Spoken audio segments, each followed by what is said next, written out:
Sa maraming Pilipino, ang delatang sardinas ay bahagi ng pang-araw-araw na pagkain. Madalas itong maalala lalo sa mga panahong budget conscious o petsa de peligro at sa simpleng hapagkainan sa umaga o gabi. Sa hanay ng mga brand ng sardinas sa Pilipinas, isa sa mga matagal nang kilala ay ang Youngstown Sardines. Kahit simple lamang sa una, unti-unti itong naging bahagi ng pangkaraniwang karanasan ng maraming pamilya. Ngunit hindi lang ito basta sardinas. May kasaysayan, dinamika sa negosyo, tagumpay at kontrobersiya rin sa likod ng tatak. Ang Youngstown Sardines ay may pinagmula na nag-ugat pa noong dekada 60. Ayon sa opisyal na impormasyon ng kumpanya, nagsimula ito noong 1968 sa pamamagitan ng pag-i-import ng sardinas mula Japan sa ilalim ng pangalang Earldon Enterprises. Mula sa pag-i-import lamang, kalaunan nagbago ang pangalan ng kumpanya. Naging La Paz Sales Centers. Ito ang unang hakbang ng tatak. Hindi agad naging lokal na produkto. Gayunpaman, habang lumalaki ang demand para sa dilatang sardinas sa Pilipinas, bumuo ang kumpanya ng sariling paggawa. Noong 1988, itinatag ang Fishwell Canning Corporation na naglatag ng unang pabrika sa Malabon upang simulan ang paggawa ng Youngstown Sardines, partikular para sa C&D market. Sa paglipas ng panahon, pinalawak ng kumpanya ang kapasidad nito. Itinatag ang ikalawang pabrika sa Navotas, ang ikatlo para sa corned beef. At noong 2007, nagbukas ang ika-4 na pabrika sa Zamboanga upang matugunan ang demand sa Mindanao. Mula sa pag-import ng sardinas, naging lokal na paggawa ang Youngstown. May sariling pabrika, paggawa at distribusyon, isang mahalagang hakbang para mas palawakin ang saklaw at kontrol sa kalidad.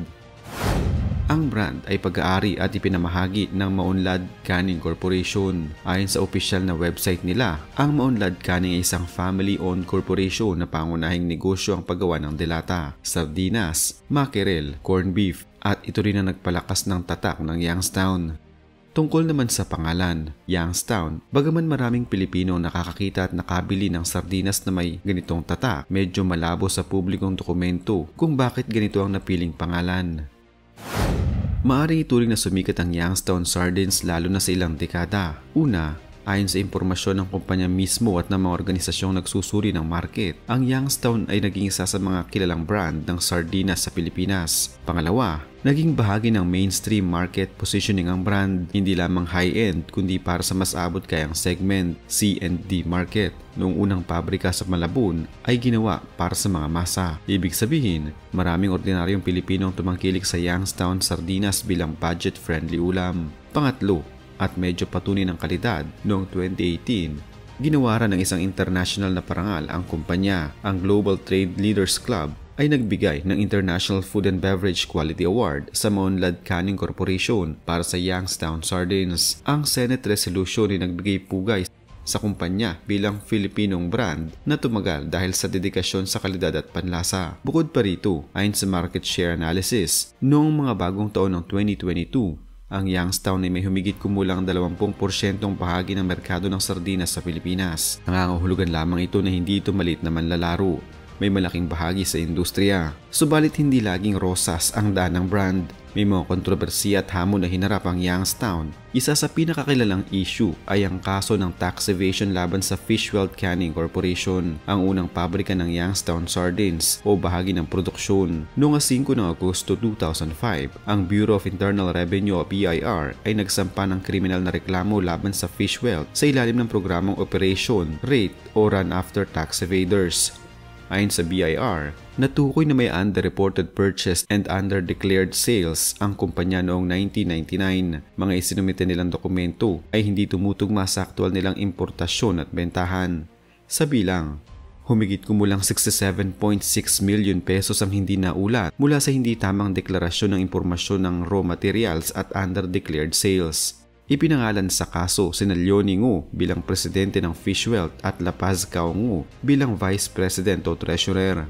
Bukod sa issue ng buwis, may isa pang legal na tampo kaugnay ng trademark noong 2004. May lumitaw na usapin kaugnay ng pagmamay-ari ng tatak na may nagreklamong may-ari umano ng Youngstown trademark at may kumontra sa taong nag-apply para rito.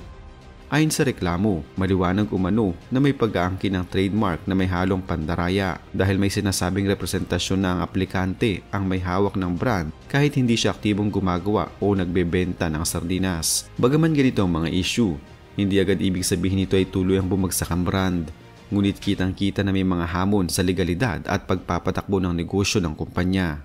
May posibilidad na may mga bumibili pa rin ng Youngstown Sardines hanggang sa ngayon. Ilan sa mga datos ay nagpapatunay nito. Una, ang kumpanya mismo. Hanggang ngayon ay may website at listahan ng mga produkto. Hindi sardinas lamang, kundi mackerel, corned beef, squid, meatloaf at iba pa. Ipinapakita nito na aktibo ang brand na may produksyon at distribution. Pangalawa, may mga bagong hakbang pang-ekonomiya na konektado sa brand. Halimbawa, kamakailan lamang ay may planong pagbubukas ng isang fish storage facilities ng Youngstown sa Bulan, Sorsogon para tumulong sa mga mangingisdang nag-harvest ng lawlaw, isang uri ng sardinas o tamban. Ang planta, ayon sa balita, inaasahang makakatanggap ng isda araw-araw at magbibigay ng patas na kita sa mga mangingisda, pati ng trabaho sa mga residente. Ang merkado ng sardinas sa Pilipinas ay patuloy pa rin. Maraming taong bumabalik sa dilatang isda dahil sa abot kaya, convenience at tanggap ng lasa. Kahit na may mga kompetisyon mula sa ibang malalaking brand tulad ng Mega Sardines, Ligo Sardines, Century Pacific Food at iba pa, may bahagi pa rin ang Youngstown, lalo na sa mga mamimili na naghahanap ng mura at madaling lutuin. Gayunpaman, mahalaga ring banggitin na ang hamon na dulot ng kompetisyon. Ayon sa isang artikulo noong 2022, matapos ang pag-takeover ng Ligo ng kumpanya ng Ligo brand, ang merkado ng sardinas sa Pilipinas ay umayos at ang Youngstown ay napasailalim sa pressure ng mas malalaking kumpanya. Ang kasaysayan ng Youngstown Sardines ay mahalaga sa konteksto ng industriya ng pagkaing delata sa Pilipinas at ang patuloy na pagbabago ng merkado, ekonomiya at panlasa ng mamimili. Ipinakita nito kung paano nagsimula ang industriya ng sardinas sa Pilipinas.